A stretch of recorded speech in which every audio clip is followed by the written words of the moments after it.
Early last week, I was talking to a good writing friend of mine about an idea she'd recently had, and she was feeling really discouraged because her idea broke a lot of the rules that we hear again and again about what you can and cannot put in a book.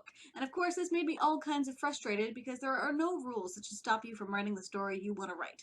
And yes, the rules are there for a reason and they can be really helpful, but for today we are talking about breaking the rules.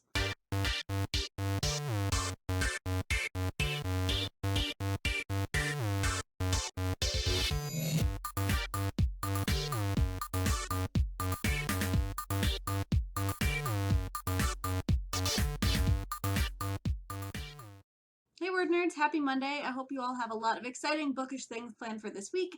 Today, as usual, we are talking about writing, but we're going to mix things up a little bit, and instead of talking about what you should do when you're writing a book, let's talk about all of the things that people tell you you shouldn't do.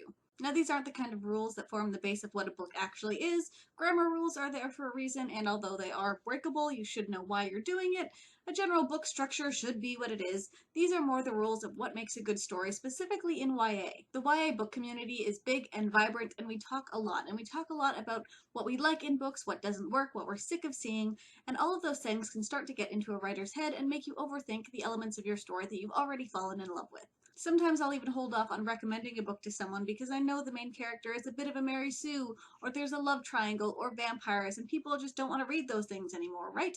Not so much. Because for every overdone cliche you can point to, I could probably pick out a book that I've loved just in the last couple of years that features that cliche, or that kind of character, or that kind of story arc, and that's okay because we need a variety of stories. And yeah, in order to get a variety of stories, we can't just keep writing the same book over and over again. But a story is made up of so many different elements. Maybe there's a love triangle in your book, but you turn the romance on its head. Or maybe there's a chosen one, but she's a bit of a disaster. There are so many ways to mix things up when it comes to story elements, even the ones that people say they've seen too much of.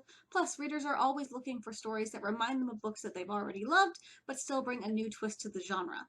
Plus, even if your story just has straight up vampires or a chosen one or something that people see again and again, it's still your story and your voice has never been written before, and that counts for a lot. So be aware of the unspoken rules of what YA plots are, which can be difficult because these rules can change with every new bestseller. And then if you decide that your story needs one of those elements anyway, just be aware of why you're breaking that rule and why your story is going to be better off for it. Because when it comes down to it, the only thing readers are really looking for is the next great story that they're going to fall in love with, no matter what it's about or who the characters are or what the plot arc structure is going to be.